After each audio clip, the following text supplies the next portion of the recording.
Hello friends, welcome to NS classes. My name is Neetu. आज की video में हम बात करेंगे डीएसएसबी टीजीटी कंप्यूटर साइंस का जो पेपर का लेवल है वो कैसा हो सकता है।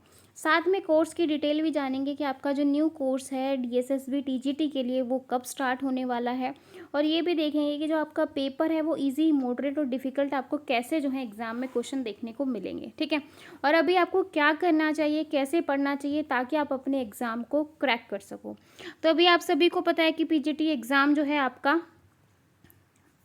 11 जून को है, लेकिन 8 से जो 20 तक आपके एग्ज़ाम स्टार्ट हैं। ठीक है, 11 जून को आपका कंप्यूटर साइंस का है। जिन बच्चों ने भरा है उनको ऑल द बेस्ट। अभी तक जो है एग्ज़ाम पोस्टपोन होने की कोई भी अपडेट नहीं आई है।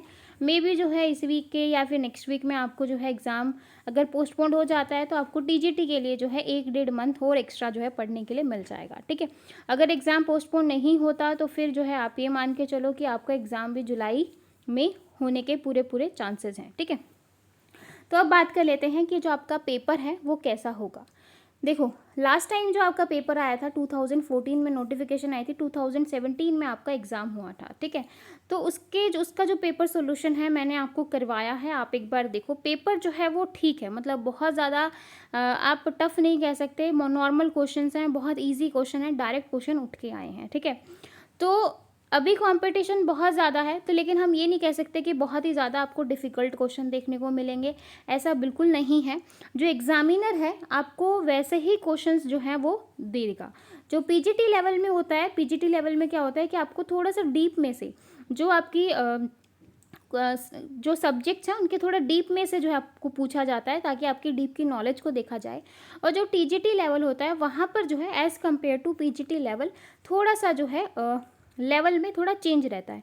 अभी मैं आपको पीजीटी पेपर भी करवा रही हूँ, तो पीजीटी पेपर भी अगर हम देखें तो बहुत ज़्यादा टफ पेपर नहीं है, जो कि आपका 2018 में हुआ था। ठीक है, नॉर्मल क्वेश्चन वहाँ से आए हुए हैं, डायरेक्ट क्वेश्चन वहाँ से आए हुए हैं। ठीक है, तो अभी जो है आपको जिन सब्जेक्ट्स पे काम करने की ज़रूरत है मैं वो बता दूँ। डीबीएमएस के आपको एनसीईआरटी के जितने क्वेश्चंस मिलते हैं आप उनकी प्रैक्टिस करें। ठीक है, डेटा स्ट्रक्चर के आपको जितने क्वेश्चन मिलते हैं आप उनकी प्रैक्टिस करें। ठीक है, उसके बाद सी और C++ आपको जितने क्वेश्चंस मिलते हैं आप पहले तो 12th क्लास की एनसीईआरटी की प्रैक्टिस करें, 11th क्लास की एनसीईआरटी उसके क्वेश्चंस की प्रैक्टिस करें। ठीक है, फिर उसके लेवल से थोड़ा सा बाहर निकलिए, क्योंकि अगर आप अभी पढ़ना स्टार्ट कर रहे हैं या पढ़ चुके हैं, अपना थ्योरी पार्ट कंप्लीट कर चुके हैं, क्वेश्चंस लगा रहे हैं, तो क्वेश्चंस के लिए मैं यही सजेस्ट करूँगी कि आप जो है पहले 11th-12th की एनसीईआरटी के एमसीक्यू को सॉल्व करना स्टार्ट कीजिए। ठीक है, क्योंकि ज़्यादातर क्वेश्चन जो है वहीं से उठ के आपको जो है मिलेंगे, क्योंकि वही लेवल है, ज़्यादा टफ लेवल नहीं है। ठीक है,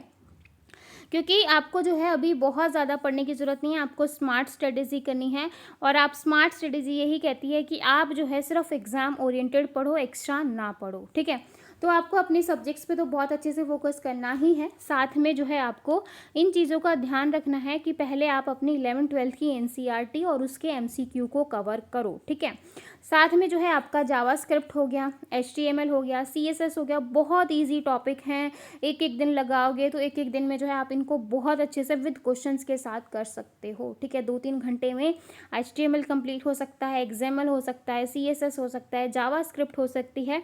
इनमें ऐसा डीप में ऐसा कुछ है ही नहीं। ठीक है, फिर आपका जो है नेटवर्किंग पे आपको थोड़ा सा अच्छे से करने की ज़रूरत है, क्योंकि नेटवर्किंग में से हर बार एग्जाम में अच्छे खासे क्वेश्चन आते हैं। ठीक है, लेकिन बहुत ज़्यादा डीप में क्वेश्चन नहीं आते हैं, नॉर्मल आते हैं, तो आपको जो है वैसे ही करने की ज़रूरत है। तो सबसे पहले जो मैंने पेपर्स करवाए हैं उन पेपर को देखो। ठीक है, उन पेपर्स को अच्छे से देखो, और पेपर को अच्छे से देखने के बाद उसी के अकॉर्डिंग अपने सब्जेक्ट्स की स्ट्रेटेजी बनाना स्टार्ट करो कि भाई ये सब्जेक्ट है, पहले मैं 12th क्लास के जितने क्वेश्चन हैं उनको लगा लेता हूँ। देन आपको जितने पेपर्स मिलते हैं टीजीटी पीजीटी के आप उनकी प्रैक्टिस करो, क्योंकि अभी आपके पास ये लगा लो कि आपके पास 2 महीने हैं, और इन 2 महीने में आपको पार्ट ए पे भी फोकस करना है। तो आप जितने क्वेश्चंस की प्रैक्टिस करोगे उतना आप लोगों के लिए ईजी रहेगा। ठीक है, तो बात कर लेते हैं पेपर की। पेपर कैसा आएगा? पेपर देखो, आपको तीनों ही चीज़ें देखने को मिलेंगी। कुछ क्वेश्चंस ऐसे होंगे 100 में से जो ईजी होंगे। ठीक है, कुछ क्वेश्चन ऐसे होंगे, ज़्यादातर क्वेश्चन आपको मॉडरेट लेवल के देखने को पड़ेंगे, ठीक है। इजी लेवल के क्वेश्चन भी आपको कम देखने को मिलेंगे, मॉडरेट लेवल के जो मीडियम लेवल का होता है वो क्वेश्चन आपको ज़्यादा देखने पड़ेंगे, ठीक है। और डिफ़िकल्ट लेवल भी आप ये लगा लो कि 15 क्वेश्चन आप मान के सकते हो कि आपको जो है डिफ़िकल्ट क्वेश्चन देखने को मिलेंगे, ठीक है। तो ईजी क्वेश्चन भी आएंगे, मॉडरेट भी आएंगे, मॉडरेट क्वेश्चन आपके ज़्यादा आएंगे जो कि मीडियम लेवल के होंगे, ठीक है। बस इतना ही है। और आपको पता है कि आपका एक ही पेपर है, इसके बाद जो है आपका जो भी डिपेंडेंट है वो सारा का सारा जो है पेपर के ऊपर डिपेंड है। आप पेपर में जितनी मेहनत करोगे बस आपकी जॉब जो है वो कंफर्म है, ठीक है। तो आई होप आपको सारी चीज़ों की क्लैरिटी हुई होगी। फिर भी अगर आपको किसी चीज़ में डाउट है तो आप कमेंट सेक्शन में पूछ सकते हो, ठीक है।